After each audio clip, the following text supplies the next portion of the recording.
en Grèce, à quelques kilomètres d'Athènes. Le Pirée. L'un des ports les plus fréquentés par les bateaux de croisière en Méditerranée.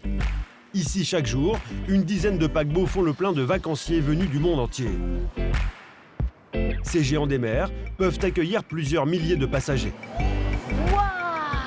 T'as vu comme il est énorme! Parmi les privilégiés qui s'apprêtent à embarquer, Il est beau, hein? cette famille de Français originaires de Nantes. Ah, c'est la première fois que je vois un bateau de croisière d'aussi près. Je sais il me paraît immense en fait. Marie-Sophie, 38 ans, Jérôme, 42 ans, et leurs enfants, Gabriel, 3 ans, et Axel, 8 mois, sont impressionnés. On fera une photo en arrivant? Plus habitué à passer ses vacances à l'hôtel, ce couple de commerciaux a choisi une compagnie plusieurs fois primée par un magazine britannique spécialisé dans les croisières. Pendant 5 jours, ils vont naviguer dans les Cyclades, à la découverte des îles grecques. Tiens, regarde le programme. C'est l'hôtel qui se déplace et on va pouvoir voir plein de choses en 4 jours. Alors que si on avait dû débarquer à chaque fois, changer d'hôtel tous les jours ou tous les 2 jours, avec 2 petits, je pense que ça aurait été assez compliqué, quoi. Mais cette première croisière va-t-elle vraiment faire chavirer Marie-Sophie, Jérôme et leurs enfants? On est bien au 7e là? Leur paquebot compte 12 étages et peut accueillir 1664 passagers. Pour ses vacances en famille, le couple s'est offert Ok, tu rentres? l'une des suites les plus spacieuses du bateau.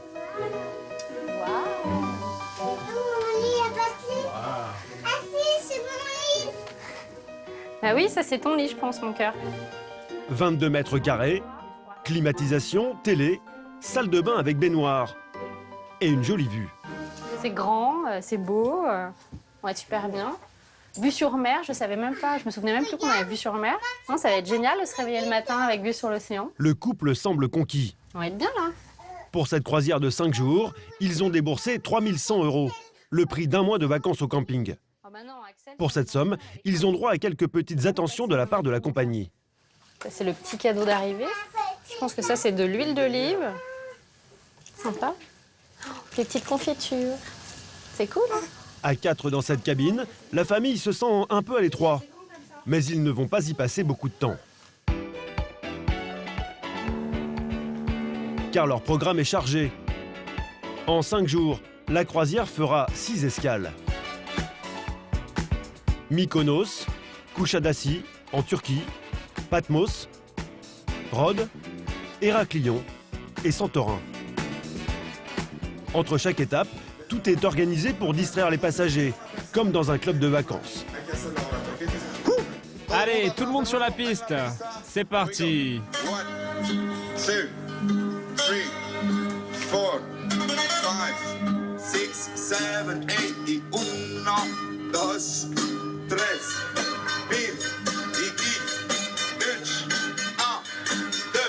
2. Une vingtaine d'animateurs sont sur le pont toute la journée.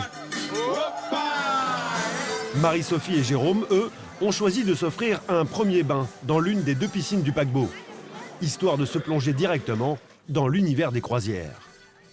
Mais ces vacances très à la mode chez les Français ne réservent pas toujours que des bonnes surprises. Simulateur de vagues, bar robotisé, patinoire ou même tyrolienne. Fini l'image poussiéreuse des paquebots pour retraités. Croisière dansante, gay-friendly ou célibataire. Aujourd'hui, il y en a pour tous les goûts. Avec plus 60% de passagers en 10 ans, les croisières ont le vent en poupe. Parmi ces 26 millions de vacanciers en 2017, 500 000 Français. Bonjour. C'est superbe, hein. Dans ce secteur en plein boom, la concurrence est acharnée. Pour attirer le maximum de clients, les croisiéristes imaginent des bateaux toujours plus impressionnants. De véritables parcs d'attractions flottants. Nous avons suivi la construction du plus gros paquebot du monde, le Symphony of the Seas. Un géant des mers à plus d'1 milliard d'euros. 25 restaurants, 4 piscines et même un centre commercial. Il pourra accueillir plus de 6700 passagers. Haute gastronomie, Un 5, un 5, un 5. casino, Ouais. show aquatique. À bord, c'est le grand luxe. On est sur un produit haut de gamme. Voilà, et on le voit clairement dans l'environnement immédiatement quand on arrive. Mais quels sont les secrets de ces croisiéristes pour offrir de telles prestations à des prix cassés? Nous avons décrypté le business de ces croisières qui cartonnent, de la Méditerranée aux Caraïbes. Ça y est, on a quitté Miami. Pour baisser le coût du billet, certains croisiéristes ont leurs astuces. Des cabines low cost, sans hublot, et des surcoûts pour les extras. Plus 20% de service. Fait plus de $6 la bouteille d'eau. Mais aussi en faisant des économies sur le personnel. Payés un minimum, les salariés peuvent travailler 70 heures par semaine. On n'a pas de jour de repos. Et combien d'heures vous faites par jour? On travaille 10 heures par jour. Certaines compagnies vont jusqu'à créer des îles artificielles pour récupérer chaque centime dépensé par les vacanciers en excursion. 4 €, c'est ça? Merci.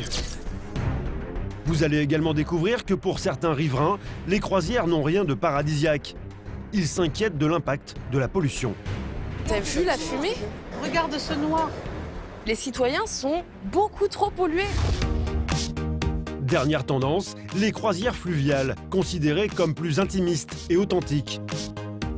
La promesse, naviguer sur les fleuves de France pour découvrir le pays autrement. Des paysages qu'on n'a pas l'habitude de voir, hein. C'est vrai que c'est chouette. Mais ces vacances au fil de l'eau, à taille humaine, réservent elles aussi des surprises. Embarquement immédiat dans l'univers des croisières.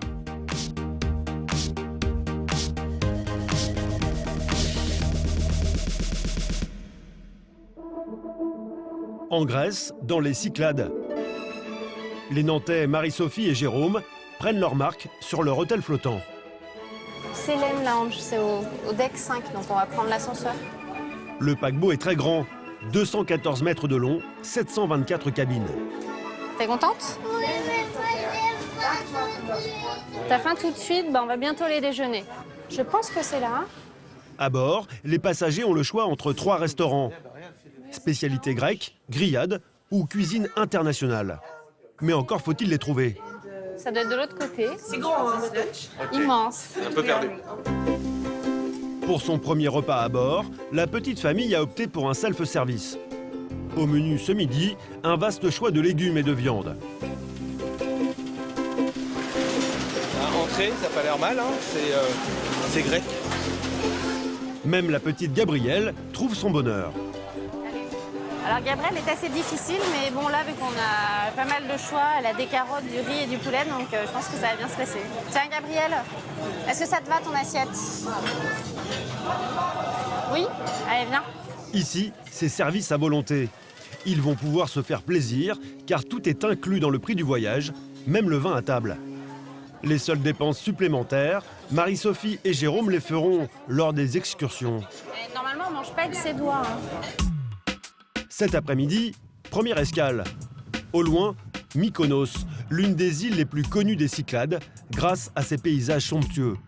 De véritables cartes postales, avec ses moulins et ses maisons blanches en bord de mer.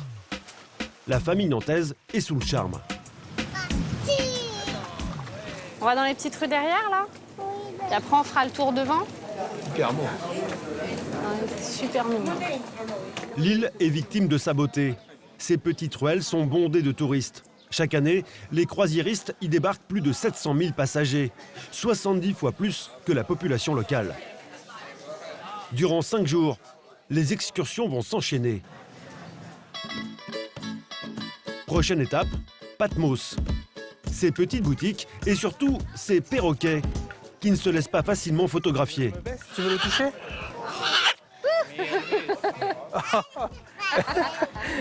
Ouais, super. Il y a des trucs qui vont peut-être... La famille enchaîne les escales. 12 heures en moyenne sur chaque île. Un rythme soutenu, mais qui, avec leurs enfants, leur convient tout à fait. Le clou du spectacle, c'est la découverte de la sublime île de Santorin. Le joyau des Cyclades. Ah, t'as vu ça? Un cadre idéal pour rapporter ses plus belles photos de vacances. Attends, parce qu'on voit rien du pire. Bah si. Des villas construites à même la falaise, avec vue sur la mer Égée.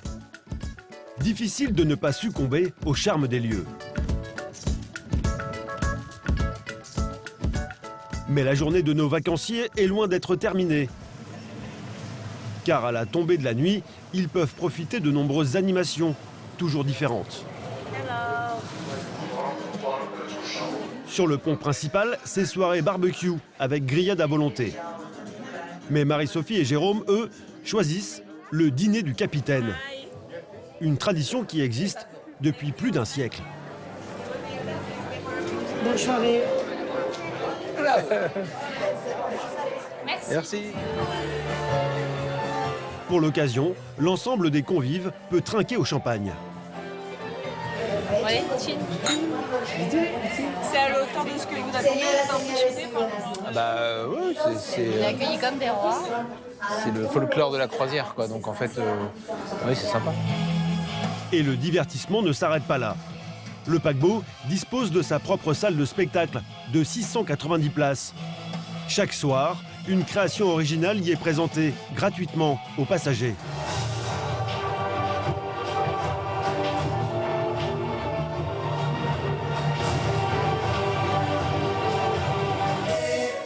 Soleil, voyage et divertissement. La formule a séduit plus de 26 millions de vacanciers l'an dernier.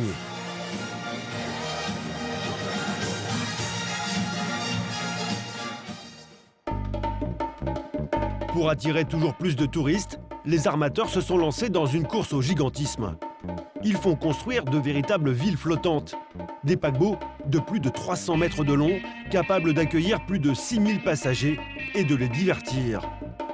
À bord, des piscines, des attractions en tout genre, ou encore des salles de spectacle.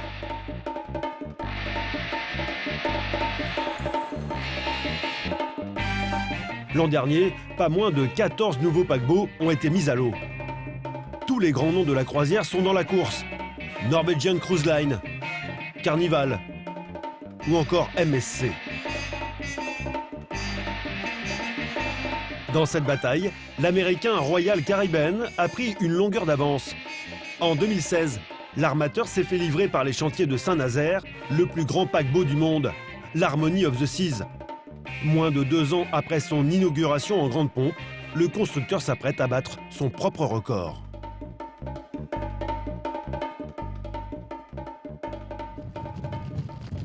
Mi-février, nous avons pu découvrir en avant-première le chantier pharaonique du Symphony of the Seas à Saint-Nazaire.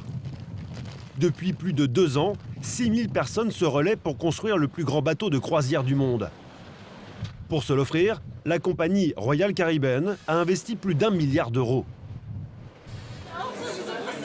À moins de 2 mois de la livraison, l'armateur organise une opération séduction à destination de journalistes venus du monde entier. D'où venez-vous? De Tokyo, au Japon. Et pourquoi vous êtes là? Je suis journaliste spécialisée dans les croisières. Je viens pour découvrir le tout nouveau bateau. Je suis tellement excitée. Je viens d'Irlande. Je viens pour voir cette petite merveille, le Symphony of the Seas. Je suis vraiment heureux d'être là, malgré la pluie. Équipé d'un casque, direction le quai d'embarquement. C'est le futur maître des lieux qui nous accueille pour la visite. C'est quoi ça? Il y a un autre bus qui arrive? Hé Denis, il y a un autre bus qui arrive? Ce Québécois de 45 ans, c'est Gianluca Corneli.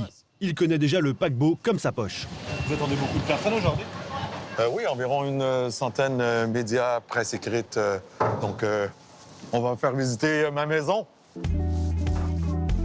Notre guide nous emmène dans un endroit qui nous ferait presque oublier qu'on se trouve sur un bateau. On est où, là? Alors, bienvenue dans le cœur du navire. C'est la Royale, la promenade Royale. Et ici, ça, c'est vraiment le cœur parce que c'est 24 heures sur 24. C'est ouvert. Il y a des activités constamment. À mi-chemin entre l'avenue centrale d'un célèbre parc d'attractions et la féerie de Las Vegas, l'armateur a vu les choses en grand. Ici, ouvriront bientôt des dizaines de restaurants et de boutiques. Pour l'heure, plusieurs milliers d'ouvriers sont à pied d'œuvre et soignent les moindres détails, jusqu'aux marches des escaliers. Salut les gars, je vous en prie, entrez. Ouais. Toute la structure est terminée, mais vraiment, on va dans les petits détails et c'est ce qui prend beaucoup de temps. Je vais vous demander de garder votre casque parce que les ponts supérieurs, il y a encore des plafonds qui ne sont pas complètement installés. Câbles apparents, murs sans peinture, cette zone du navire est complètement en chantier. Mais c'est une étape incontournable pour Gianluca. C'est ici que se trouveront les plus belles suites du bateau. Nous sommes en anglais, c'est le Ultimate Family Suite, donc c'est une suite qui est vraiment conçue pour la famille. C'est le joyau du bateau. Mais pour l'instant, nous n'en verrons que des images de synthèse. Un duplex de 125 mètres carrés. Vous avez 3 chambres à coucher, des grands écrans, vous avez un toboggan dans la chambre, vous avez des baby-foot, vous avez du billard sur un jacuzzi sur le balcon. Et le prix à la semaine? Environ une trentaine de mille d'euros pour cette chambre pour une semaine. Malgré son prix très élevé, cette suite est déjà réservée pour les 10 prochains mois. Pour la prochaine étape de la visite, direction la salle de spectacle. Ici aussi, les proportions sont hors normes. Bonjour. Alors. L'endroit peut accueillir 1400 personnes, la moitié de l'Opéra Bastille. La compagnie y produit ses propres spectacles. Et pour être sûre de faire mouche, elle reprend un gros succès de Broadway, la comédie musicale Hairspray.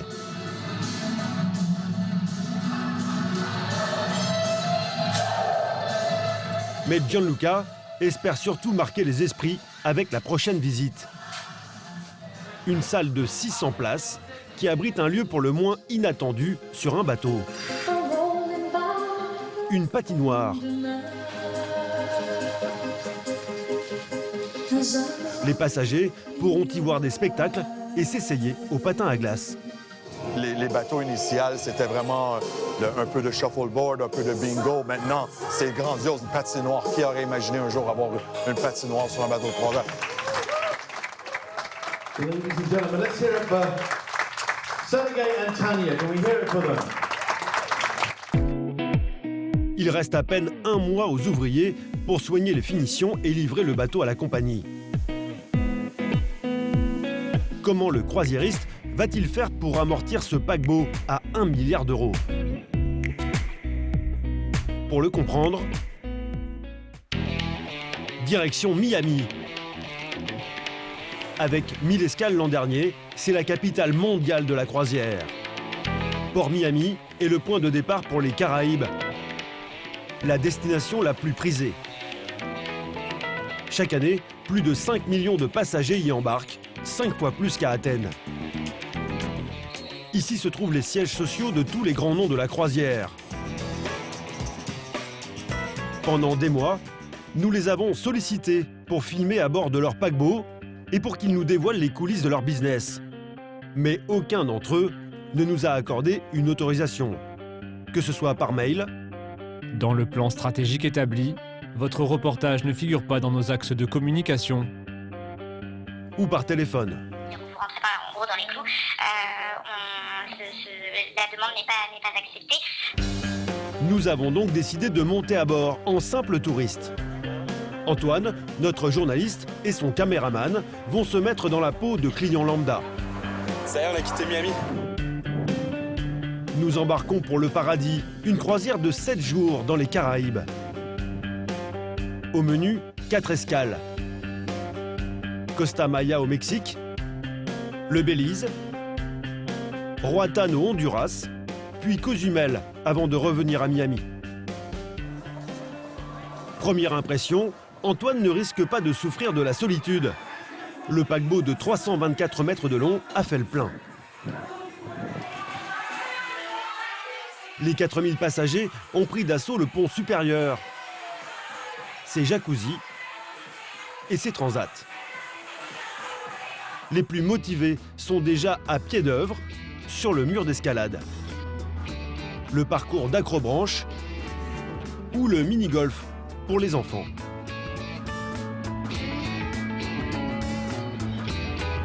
Antoine a opté pour l'option la moins chère, à 1 300 € la semaine en pension complète, mais donc sans extra. Et vous allez voir que les tentations sont nombreuses, et donc les dépenses aussi. À ce prix-là, Antoine dispose d'une cabine d'entrée de gamme. 12 mètres carrés, sans hublot. Ok, donc un grand lit.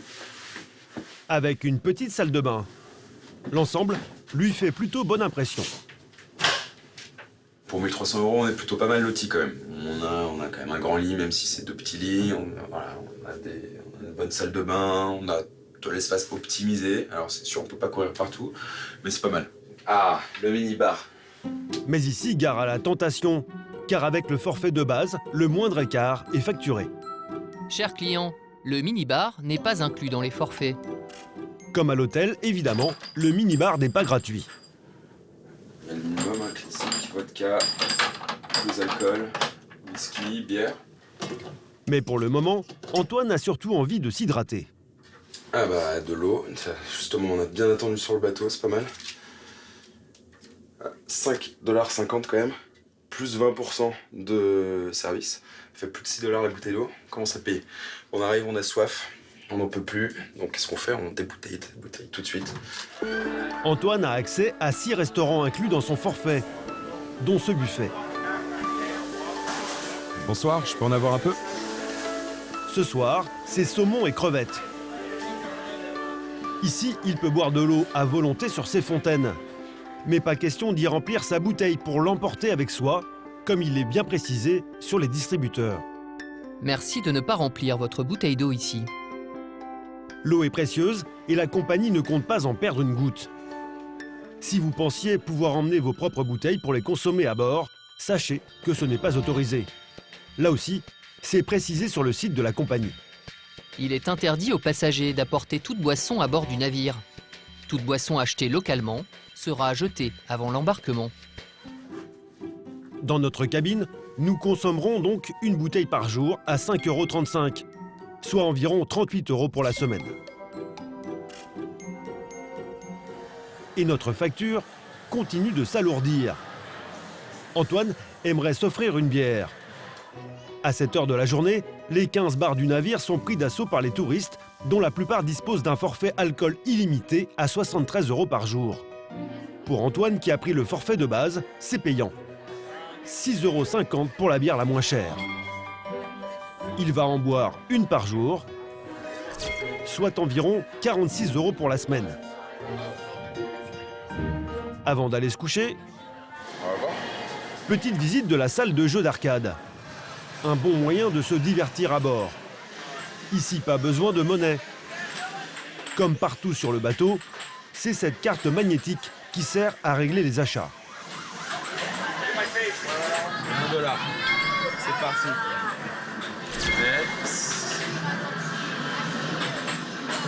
Ah putain. Et on recommence? Tout est pensé pour rendre l'achat facile et surtout indolore. Une méthode astucieuse, bien connue des employés.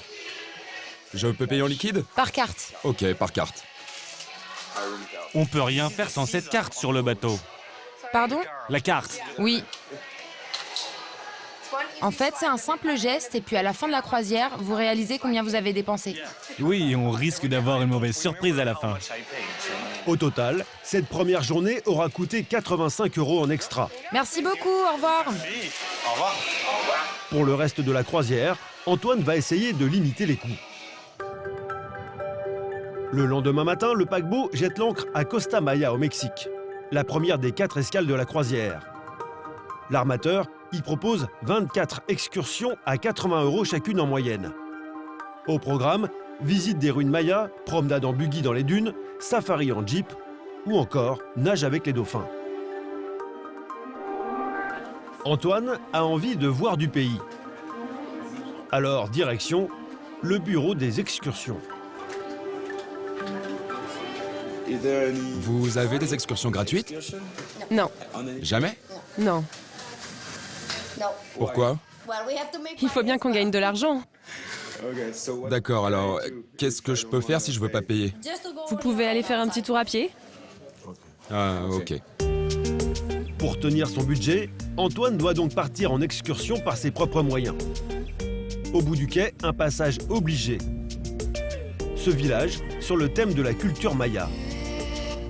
L'endroit a pour seul but d'accueillir les touristes qui déferlent par milliers chaque matin. Les boutiques proposent des vêtements, des bijoux et toutes sortes de souvenirs. Pour découvrir une facette un peu plus authentique du Mexique, il faut trouver un moyen de locomotion. Par chance, Antoine fait la connaissance d'une famille d'Américains qui lui propose de partager la location d'une voiturette de golf. 90 € pour la journée divisée par 8, soit environ 11 € par personne. Une bonne affaire. Merci beaucoup. Mais de rien. C'est vous le pilote? Non, c'est ma femme qui s'en occupe. Mon boulot, c'est juste de faire en sorte que personne ne soit blessé. Et accessoirement, je paye pour la croisière. Oui, nous, on finance juste l'opération. Exactement. Voici le véhicule pour 8 personnes. Les gars, ça vous va si je conduis? Vous vous sentez de conduire? Oui, j'ai bu juste 2 cocktails ce matin. Je me sens super bien. Malgré le temps pluvieux, la petite équipe est très motivée. Vous savez de quel côté on roule ici? À droite. Vous êtes certaine? Oui, c'est comme aux États-Unis. Ça va à l'arrière? Super.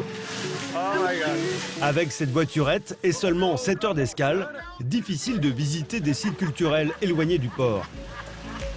Alors malgré le mauvais temps, la petite troupe décide de profiter de la plage. Nous commandons plusieurs transats dans cet établissement privé. Pour la première fois depuis le début de la croisière, c'est à des commerçants locaux que nous allons payer un service. On a un package tout inclus pour l'alcool. Vous pouvez boire tout ce que vous voulez. Bière, margarita, pina colada. Tu peux boire autant de bière que tu veux, il n'y a pas de problème. C'est 30 €. Et avec le repas en illimité, c'est 52 €. Pour Antoine, hors de question de consommer de l'alcool. Il profite d'un rayon de soleil pour se jeter à l'eau. Un cadre plus spacieux que les piscines du bateau.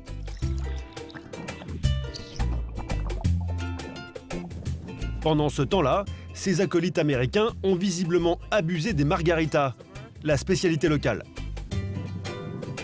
Comment vous vous sentez? Je me sens régénéré. En à peine 4 heures, la joyeuse bande n'a pas chômé. L'addition est salée. Alors, des margaritas, des bières, 3 ceviches, des tacos au poulet et un homard. Et ça vous fait 415 €. Demain, Antoine va découvrir que certains croisiéristes ont trouvé une solution pour profiter de cette manne touristique. En rentrant de son excursion, notre journaliste aimerait envoyer des photos à ses amis. Pour cela, il doit se connecter à Internet. Aujourd'hui, la plupart des hôtels offrent une connexion gratuite. Mais en mer, impossible d'utiliser le réseau cellulaire. C'est un réseau par satellite et il est payant. Bonjour. Bonjour, on voudrait un forfait illimité. Limité? Non, illimité. Ah, alors je suis désolée, mais le forfait illimité, on ne peut le prendre qu'à la réservation et pour toute la durée de la croisière. Donc là, c'est un peu tard malheureusement. Désolée. Un forfait illimité à 200 € que nous avions trouvé un peu cher. Maintenant, ce n'est plus possible. Les seuls forfaits que vous pouvez avoir, c'est ceux-là. Ah, ok. L'armateur offre plusieurs options payantes. 100 minutes pour 60 € ou encore 250 minutes pour 100 €. Pourtant, à ce prix-là, on ne pourra pas regarder de vidéos ni écouter de musique. Simplement lire ses mails ou chatter. Nous optons donc pour le forfait le moins cher, à 60 €.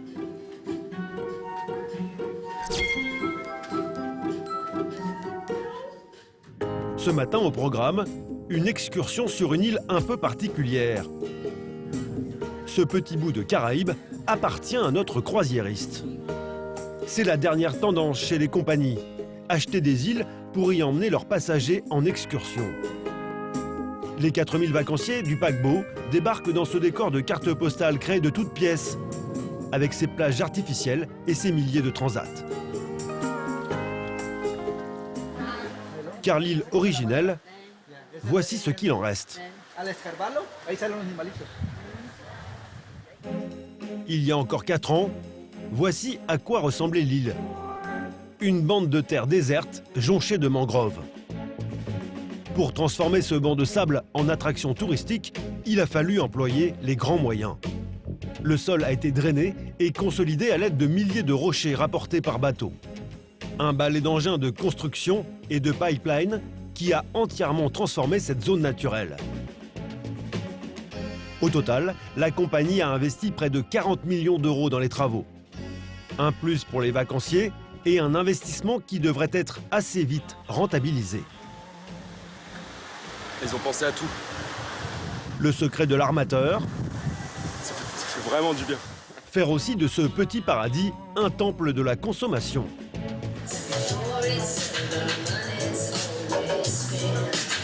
« 4 €, c'est ça ? Merci. L'île compte des dizaines de boutiques, dont un duty-free et pas moins de 6 bars-restaurants. Avec des prix au tarif brasserie. 18 € pour ce burger et un soda. La seule activité gratuite, c'est le bronzage. Pour le reste, il faut mettre la main au portefeuille. 23 € pour 1 heure de kayak ou de paddle. 31 € la demi-heure de bateau électrique. Et 73 € pour s'offrir une descente en tyrolienne. Antoine se jette à l'eau. Je suis un pirate. C'est plutôt cool. Ça a l'air super haut. Je pense qu'on a une super vue de là-haut. Direction le sommet du phare, à 40 mètres de hauteur. Sensation forte, garantie.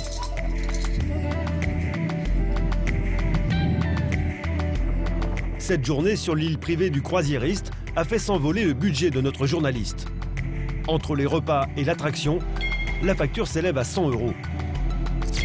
Mais pour réussir dans le business des croisières, il ne suffit pas de faire dépenser un maximum d'argent aux clients. Il faut aussi savoir faire des économies. Les paquebots, gérés de main de maître, sont de vrais modèles en la matière. Pour en avoir un aperçu, Antoine s'est inscrit à une excursion plutôt originale. Bon, voilà, on va aller faire l'excursion des coulisses du bateau. Une visite payante, 65 € les 2 heures.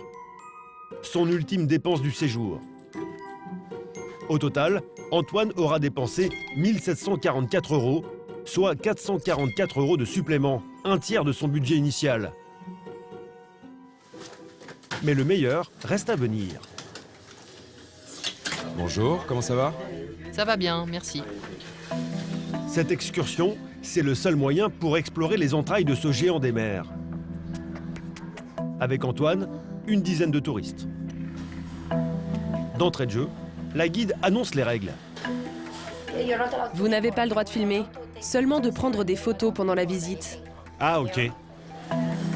À bord, la compagnie emploie plus de 1500 personnes, dont 400 serveurs et 150 cuisiniers. Comme beaucoup de navires de croisière, l'armateur bat pavillon à Nassau, aux Bahamas. Une immatriculation qui lui accorde une fiscalité avantageuse sur les salaires et les bénéfices. Mais pas seulement. Le personnel navigant est assujetti à la loi bahaméenne, qui n'impose aucune limite horaire, ni minimum en termes de salaire ou de jours de congé. Nous allons le vérifier au détour d'un couloir, en engageant la discussion avec un homme de ménage. On n'a pas de jour de repos. Pas du tout. Non, Et combien d'heures vous faites par jour ? 10 heures. On travaille 10 heures par jour. Soit 70 heures par semaine. L'homme a refusé de nous communiquer son salaire, mais selon nos informations, il se situerait entre 500 et 650 € par mois. La moitié du SMIC français, mais environ 3 fois le salaire moyen de son pays d'origine, les Philippines. Nous poursuivons la visite et descendons plus profond dans les entrailles du bateau. Visiblement, c'est une zone très sensible. 2 agents de sécurité escortent notre petite troupe. Dans cette zone, c'est interdit de prendre des photos. Nous sommes guidés jusque dans une salle où nous rencontrons le monsieur environnement du bateau, très fier de nous parler de son métier. Pour les compagnies de croisière, tout est très réglementé. L'une des choses à laquelle je fais hyper attention, c'est le fuel. À bord, on en utilise de deux sortes. Là, on s'approche des côtes américaines. On va rentrer dans une zone d'émission contrôlée. Alors on passe à un fuel plus propre, un fuel plus écologique. Il dégage moins de soufre pour un air plus pur.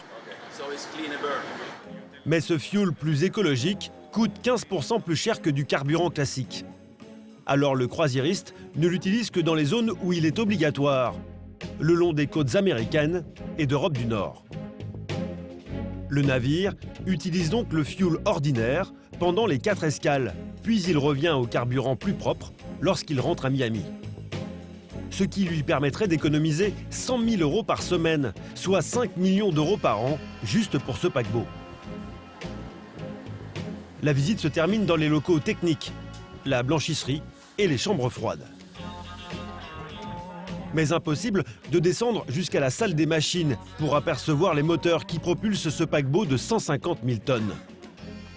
De la taille d'un immeuble de 4 étages, il consommerait entre 100 et 150 tonnes de fuel par jour, l'équivalent de 320 poids lourds.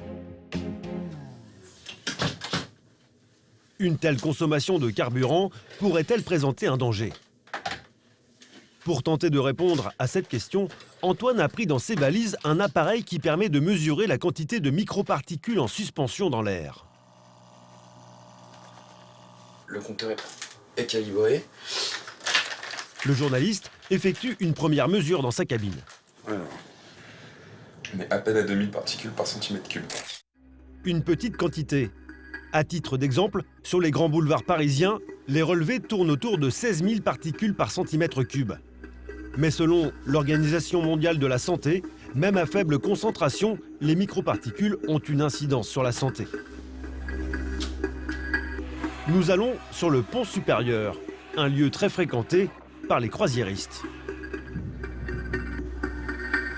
Dissimulées derrière le mur d'escalade, de grandes cheminées. C'est ce que l'on peut appeler le pot d'échappement du bateau. Juste à côté, nous faisons un premier relevé sur le terrain de sport.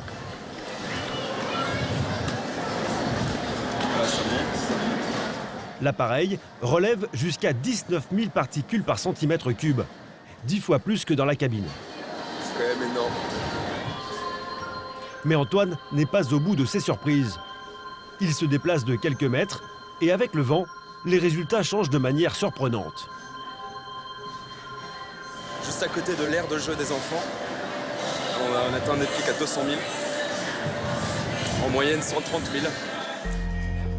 Direction l'arrière du bateau, où les fumées de la cheminée sont rabattues par le vent. Ici, le compteur explose. Les chiffres oscillent entre 200 et 300 000, avec un pic à 418 000 particules par centimètre cube. Selon certains spécialistes, cela équivaudrait à inhaler directement le pot d'échappement d'un moteur diesel.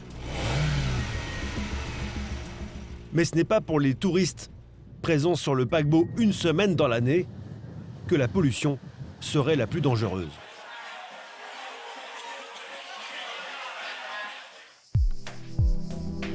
Pour le comprendre, il faut jeter l'ancre à Marseille. En 2 décennies, la ville s'est imposée comme l'un des plus grands ports européens. L'an dernier, 1 500 000 passagers y ont fait escale.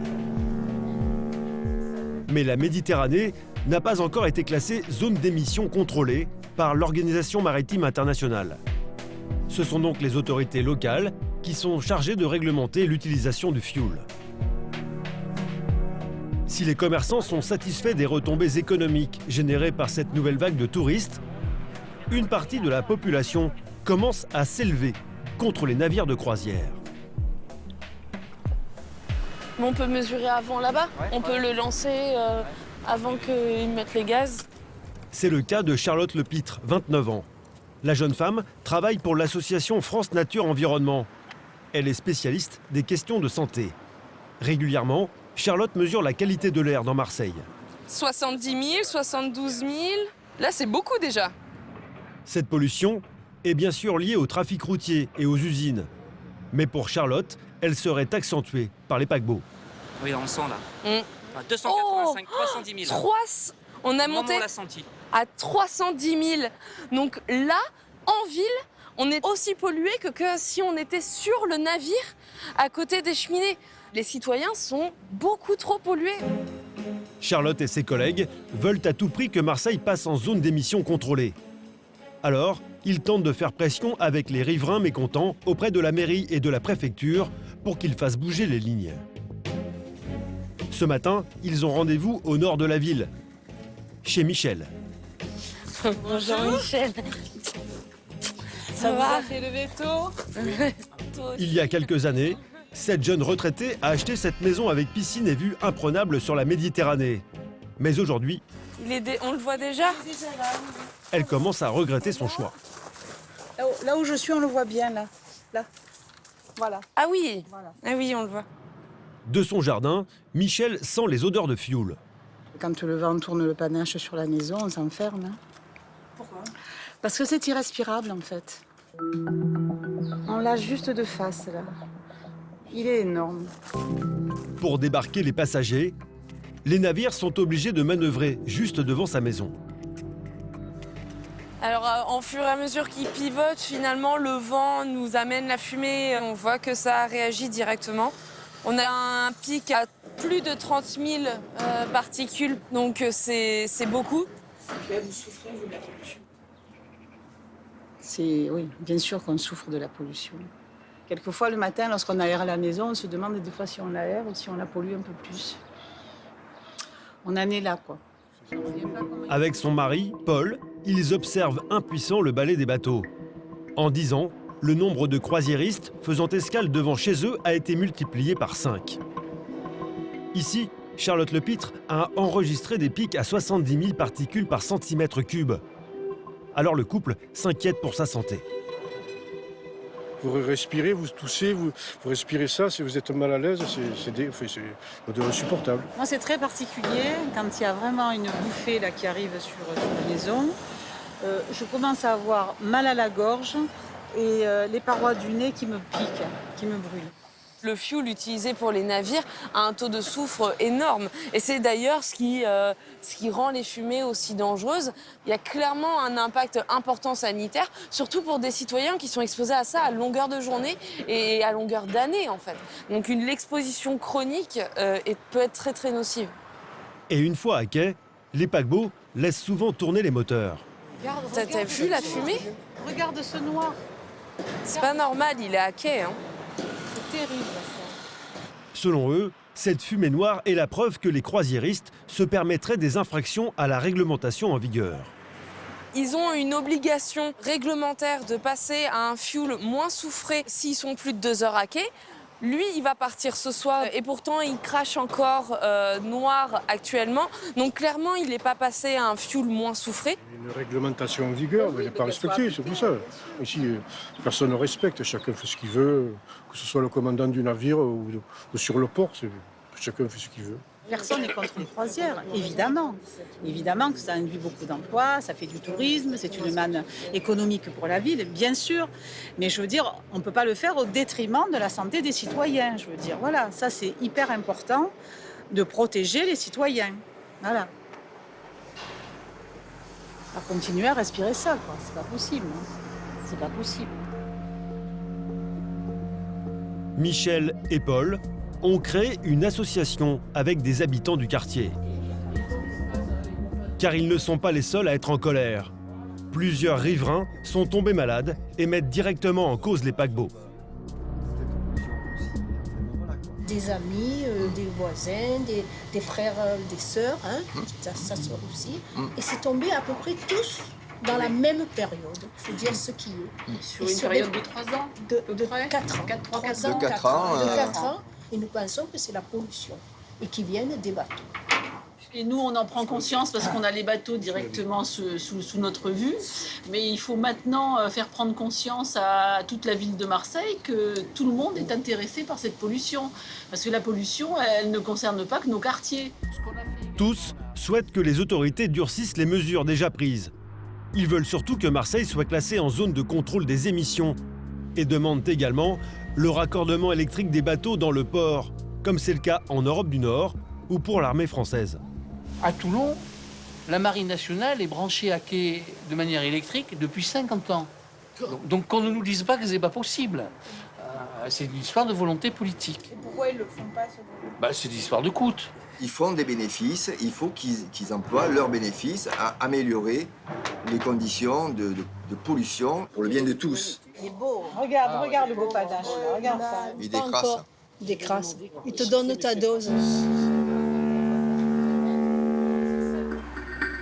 Une directive européenne prévoit une limitation du taux de soufre dégagé par les navires à partir de 2020 en Méditerranée. Selon Dominique Vlasto, l'adjointe au maire de Marseille, les armateurs de bateaux seraient en train de la mettre en place. Ils n'ont pas tous fini, mais c'est en cours. Il faut laisser le temps aux sociétés de se mettre aux normes. En attendant l'application de la directive, les compagnies construisent toujours plus gros. Sur le chantier du Symphony of the Seas, c'est le grand jour. Après plus de 2 ans de travaux, le constructeur s'apprête à livrer le plus gros paquebot du monde. C'est dans la timonerie, le centre de commandement du navire, qu'a lieu la signature symbolique du contrat de livraison. 1,2 milliard d'euros. C'est ce qu'a coûté ce géant des mers au final.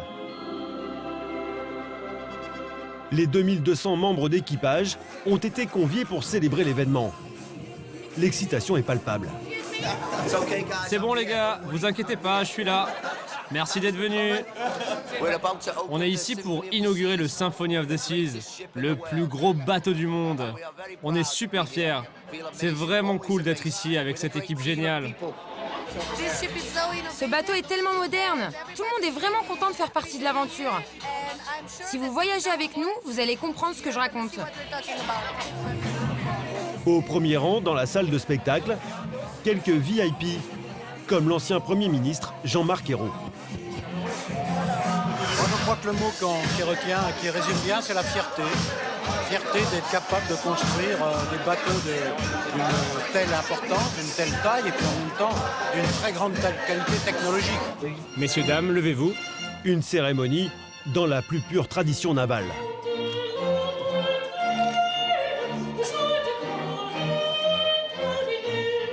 Après la Marseillaise, le navire est béni, comme c'est la coutume. Je bénis ce navire. Au nom du Père, du Fils et du Saint-Esprit.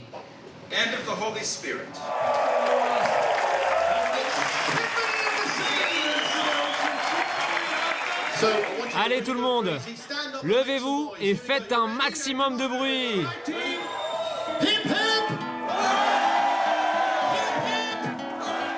Dans 2 semaines, les premiers touristes viendront envahir les allées et les cabines de cet immense bateau pour sa première croisière en Méditerranée. Ils seront pour la plupart allemands, britanniques ou italiens.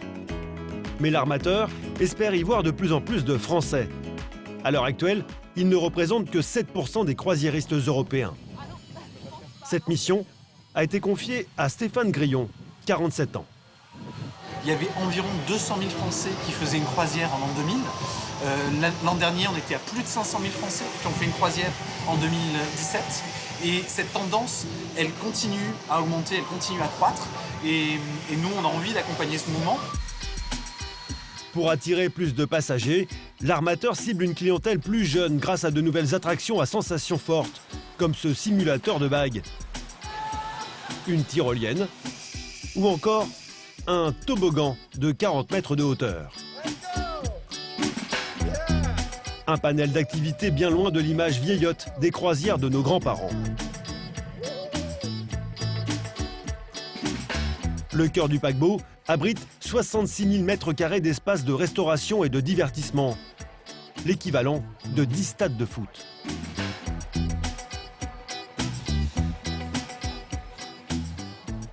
Le soir, il y a tous ces bars, toutes ces boîtes de nuit, ces clubs de jazz, et puis toutes ces activités qu'ils peuvent faire. Vous sentez là, c'est en train de monter là. Ça, c'est le karaoké, ça. Et là, comme ça, ce sera tous les jours, tous les soirs. Pardon, mais voilà. Subtil mélange de culture populaire et de haute technologie. Cette croisière nouvelle génération embarquera ses premiers passagers à Barcelone dans quelques jours. Et pour s'assurer que ces géants des mers fassent toujours le plein de touristes, les armateurs ont une arme secrète.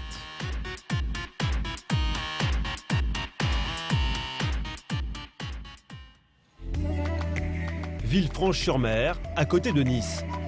L'une des escales incontournables de la Côte d'Azur.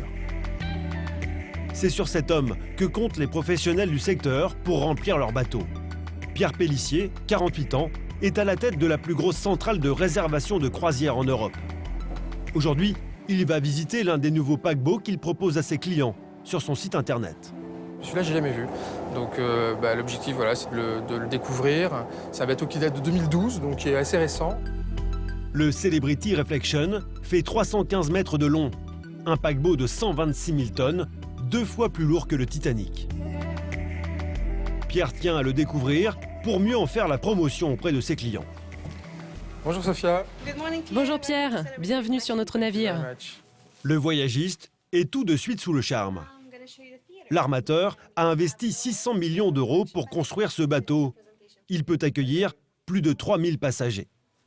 C'est le plus luxueux de sa flotte, alors l'armateur veut le remplir au maximum. Regardez autour de nous, on est dans un ambiance plus feutrée, avec des couleurs plus tamisées.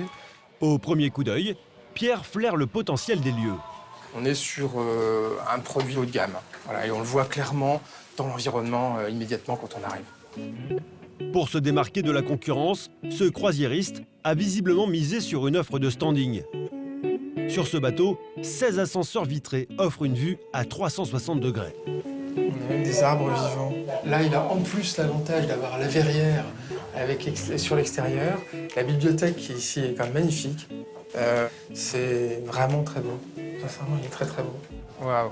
Les surprises continuent sur le pont supérieur.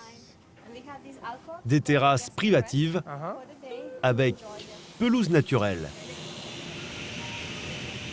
Pierre n'avait encore jamais vu ça. Je peux essayer? Oui, bien sûr. On peut marcher dessus avec les chaussures? Du moment que les semelles sont plates. Ok. Ah ouais, on est pas mal. Hein. Franchement, c'est difficile de trouver mieux, sincèrement. Pour une dizaine de jours à bord, il faut débourser entre 1500 et 3000 euros par personne. Mais selon Pierre, ces tarifs ne sont pas si élevés. Le succès de la croisière, c'est finalement un rapport qualité-prix qui est exceptionnel. On est à un prix autour de 150 euros par jour, finalement. Donc 150 euros par jour, il n'y a aucun hôtel qui pourra vous permettre d'avoir ce type de prestation pour ce prix-là. Pour comprendre comment Pierre Pellissier compte remplir ce paquebot, il faut revenir sur Terre, dans la baie de Monaco. C'est derrière cette façade que se trouve sa société. Ici, pas d'agence de voyage classique, mais l'un des plus gros supermarchés de la vente de croisières en ligne. En 2017, l'entreprise a généré près de 145 millions d'euros de chiffre d'affaires. Cette centrale de réservation écoule plus de 30 000 croisières chaque année grâce à sa vitrine, son site internet.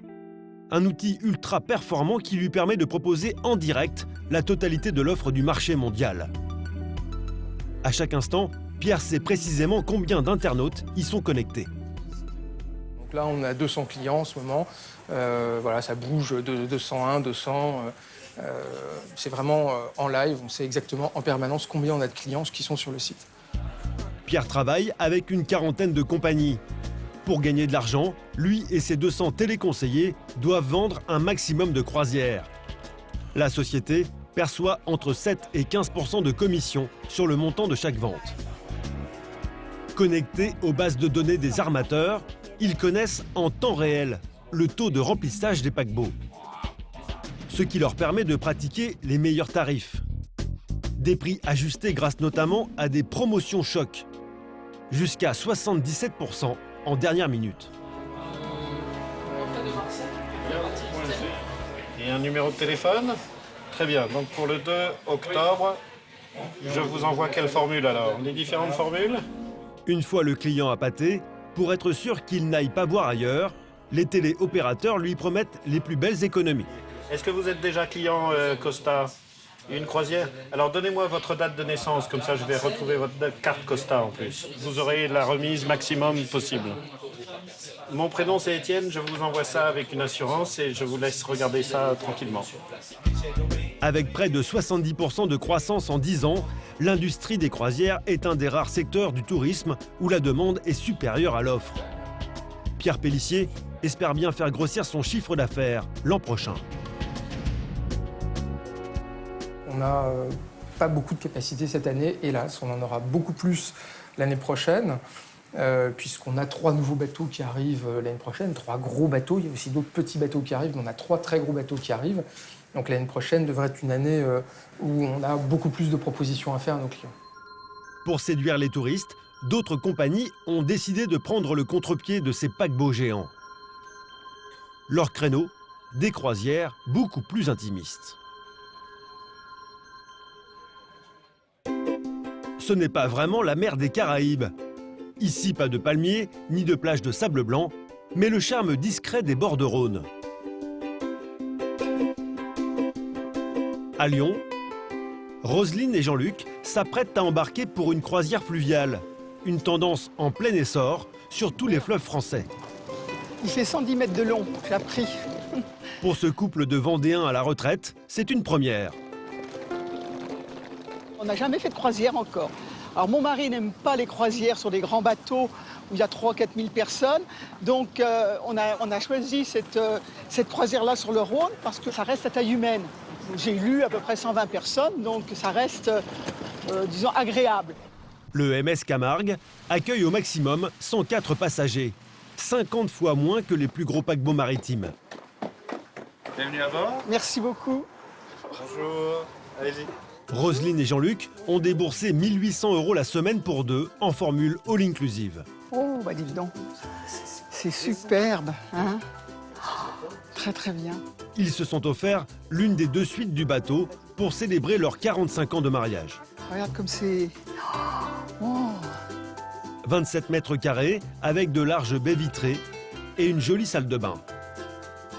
Roselyne et Jean-Luc ne sont pas déçus, d'autant qu'ici, pour fidéliser la clientèle, Bonne installation, à tout à l'heure. À tout à l'heure, merci beaucoup. Ferme la porte. Merci, oui, merci. l'équipage est plein de petites attentions. Donc, la direction et les collaborateurs vous souhaitent un joyeux anniversaire et une excellente croisière. Bah, écoute, c'est quand même sympathique, hein, franchement. C'est parti pour la croisière sur le Rhône. Une bonne croisière à tous. Pendant 6 jours, le bateau va naviguer au fil du Rhône jusqu'à la Méditerranée. 5 escales prévues. Tain-l'Hermitage, Viviers, Châteauneuf-du-Pape, Avignon et Martigues. Pour débuter le séjour, un cocktail de bienvenue est organisé au salon du Pont Supérieur. Bonsoir. L'occasion pour Roselyne et Jean-Luc de trinquer avec le capitaine et de découvrir les passagers avec qui ils vont passer la semaine.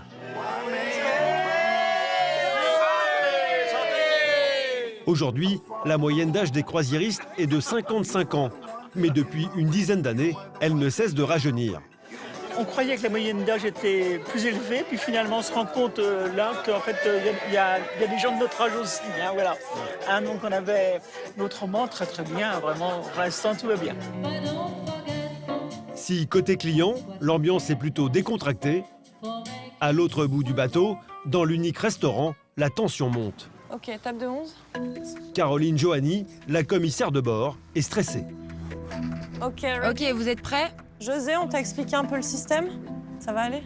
La jeune femme de 38 ans, originaire d'Ardèche, a beau faire ce métier depuis 15 ans. T'as la clim en marche là ou pas? À chaque nouvelle croisière, elle a la boule au ventre. Ici, les 80 passagers mangent en même temps. Un rush de 2 heures pendant lequel l'équipe doit être irréprochable. À quelques minutes du coup de feu, elle vérifie chaque détail, du dressage des tables aux tenues des serveuses. Les gens vont arriver au restaurant, c'est leur premier soir, il faut qu'on soit au taquet, quoi. On sera jamais parfait, mais il faut qu'on soit bien, plus que bien, et surtout souriant. Pour être sûr que ses clients apprécient leur premier dîner, Caroline a un secret. faire connaissance avec chacun de ces vacanciers afin de créer entre eux des affinités. À mi-chemin entre le géo et le maître d'hôtel, le rôle de Caroline, c'est également d'instaurer une bonne ambiance au cours de la croisière. Question pour vous, comme vous faites un événement, vous voulez être à 2 ou... Vous êtes sociable, quoi. C'est 40 ans de mariage, hein, c'est pas 2 ans de mariage. Non, mais peut-être que vous voulez faire, je sais pas. Un peu façon lune de miel. Vous avez encore fait connaissance avec personne? Ok. Ça sera l'impro alors, de l'improvisation. Parfait. C'est le soir qui crée des liens entre eux et nous. C'est le soir le plus important pour moi.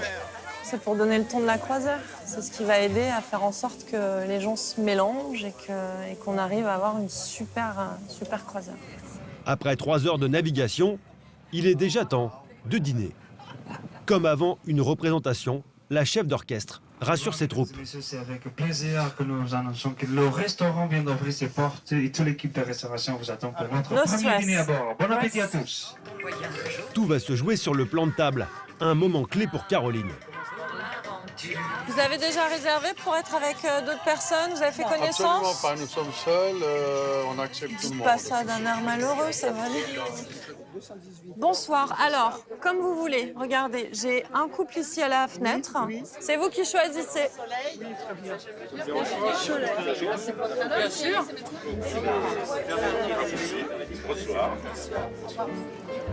À table, les boissons, le vin et la bière sont compris dans le forfait all inclusive. Il est bon, principal, hein? Oui. Enfin, moi, je le trouve très bon. Comment vous le trouvez? Ça va, c'est bien. Je le trouve bon. Mais ici, pas de carte pour choisir son repas. C'est menu unique. Ce soir, comme plat principal, blanc de poulet farci et tagliatelle pour tout le monde. Faire connaissance autour d'une bouteille, une formule qui fait mouche auprès du couple de Vendéens. C'est votre table pour tout le séjour? On la garde. A priori, oui. On la garde. Vraiment, non, ça s'est bien passé avec nos voisins. On a fait connaissance, hein, donc tout va bien. Comme eux, les Français sont de plus en plus nombreux à se laisser séduire par les croisières fluviales. L'an dernier, 370 000 passagers ont voyagé sur les fleuves de l'Hexagone. Pour leur séjour, Roselyne et Jean-Luc ont choisi la compagnie Croisier Europe, le leader européen du secteur. Ce sont les premiers à s'être lancés il y a 40 ans. Et la formule de départ est immuable. Faire voir du pays et passer du bon temps dans un hôtel itinérant. Chaque croisière comprend une excursion par jour.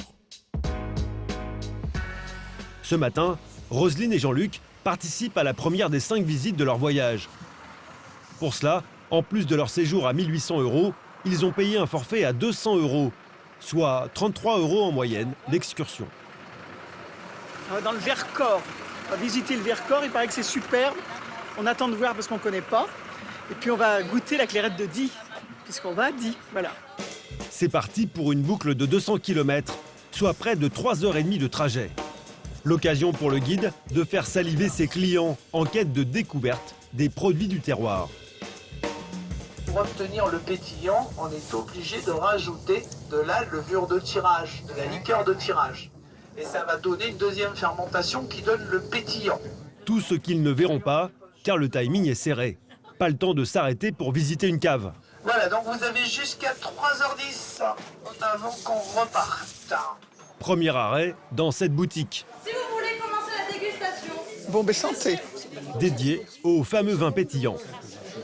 C'est le summum du moment. On va faire un bon champagne quand même. L'occasion de faire tourner la caisse enregistreuse. Ça me fait 6,95 s'il vous plaît. 20 minutes plus tard, c'est déjà l'heure de remonter dans le bus. Direction le col de Rousset et sa vue à couper le souffle sur le parc naturel du Vercors. Des paysages qu'on n'a pas l'habitude de voir, hein. C'est vrai que c'est chouette. Peu de temps pour s'extasier, direction Vassieux en Vercors pour un nouvel arrêt shopping. Dans cette petite épicerie, toutes les spécialités régionales. Oui. Saucisson, nougat et surtout fromage. 50, merci. Alors c'est un fromage de chèvre. C'est picolant. C'est fermier, lait cru, fait sur le Vercors, oui. Chaque saison, ce sont près de 130 bus affrétés par ce croisiériste qui font étape dans la boutique d'Isabelle Royol. En vous remerciant et bonne continuation. Une manne touristique essentielle. Les croisiéristes représentent entre 30 et 50% de son chiffre d'affaires. Donc installez-vous, mon fils va venir prendre le boulot. D'accord, merci beaucoup. Merci bien. Pour moi, ça permet de faire vraiment tourner le magasin. Je veux dire, demain, ils arrêtent. Déjà, ça me fait enlever du personnel. Je travaille qu'avec des petits producteurs locaux, donc ça fait vendre ces produits-là. Donc, effectivement, pour moi, c'est très important. Et pour les producteurs également. Merci, à bientôt. Au revoir. La compagnie est une aubaine pour l'économie locale, mais pas seulement. Elle fait également travailler toute l'Europe. Chaque matin, Caroline, la commissaire de bord, Bonjour. commence son briefing avec l'équipe de ménage. Bonjour, ça va? Vous avez chacune votre zone, si je ne me suis pas trompée. S'il vous plaît, nettoyez bien l'entrée des salles de bain au vinaigre. Caroline parle anglais, le seul moyen de se faire comprendre par toute son équipe. On a Anita, Anna et Sylvia qui viennent de Hongrie et Juliana qui nous vient du Portugal. J'ai une seule et unique hôtesse française qui fait très bien son travail par contre. Pour Caroline, si son équipe est européenne, c'est avant tout parce qu'elle peine à trouver du personnel français. Le recrutement, on a quand même un peu de mal au niveau de la France. Je suis française, je ne vais pas dire que les Français sont fainéants, mais c'est quand même un rythme qui est soutenu et qui ne convient pas forcément à tout le monde. Ça, c'est sûr. L'entreprise paye ses femmes de ménage au SMIC. C'est 4 fois plus que le salaire minimum en Hongrie. Le matin, de 8 à 11, elles font nettoyage en cabine.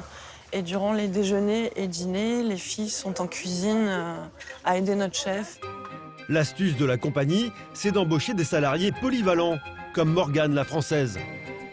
Lorsqu'elle a fini son ménage, elle continue sa journée et passe derrière le bar pour assurer le service. Si vous préparez là. Je prépare un porte blanc. Dans un autre registre, Rulio, officier d'origine portugaise. C'est lui qui assure la communication à bord. C'est parti pour la croisière sur le Rhône. Mais ça ne s'arrête pas là. Il anime aussi les séances de fitness sur le pont supérieur. Voilà, c'est bon. On ferme les jambes, main sur les épaules et on tourne. Il gère aussi la boutique de souvenirs du bateau. 20, 40. Sans oublier l'animation des soirées à thème.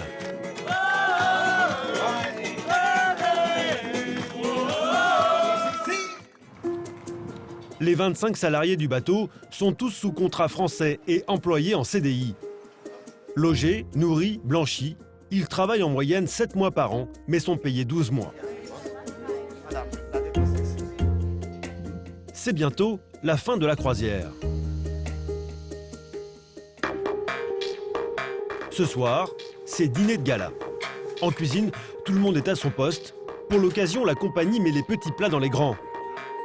En entrée, bisque de homard, suivi de son foie gras.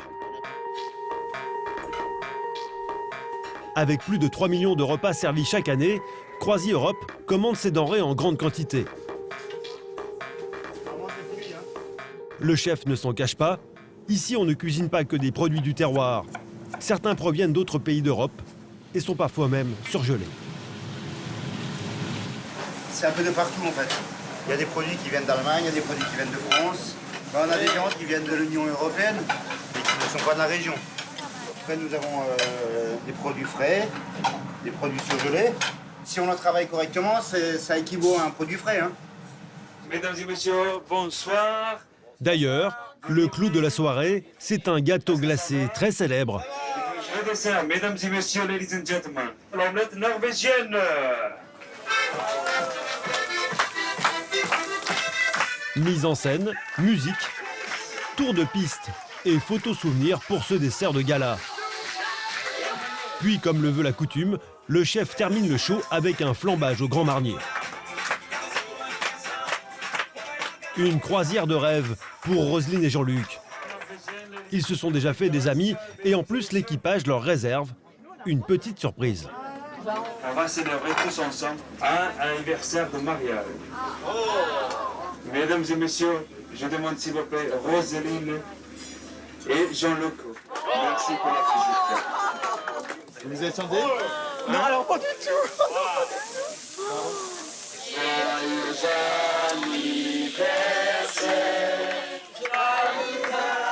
Ah non, on s'y attendait pas. Le couple est ravi. Merci beaucoup. On peut être que satisfait et heureux de ça, en fait. Vous voyez, j'en suis toute touchée. J'en suis tout ému.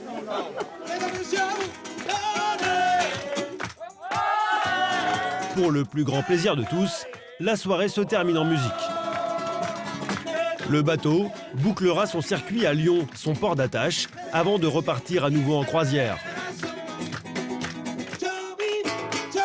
Cette saison, les 3 bateaux de la compagnie embarqueront près de 19 000 personnes sur le Rhône.